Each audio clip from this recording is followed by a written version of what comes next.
Das ist, glaube ich, eine der unangenehmsten Stories im Fall, die ich so habe mit so Ex-Boyfriends oder allgemein Typen.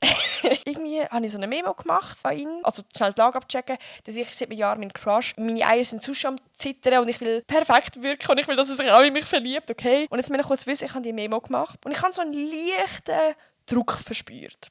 Sagen wir es so. Ein Druck im Unterbereich von meinem Körper. Oh Gott. Und der Druck ist sehr schnell gross geworden. Und dann habe ich halt wieder die Memo abbrechen. Ich bin so also, tschüss.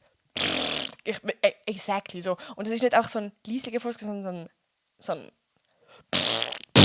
ein richtiger Fett. Also, ja, genau. Aber, mein Glück hat so Der Fuß war auf jeden Fall der Memo. Hey, weißt du was? Vielleicht finde ich den sogar noch. Ja, wenn du Lust hast oder so. Mir ist es egal.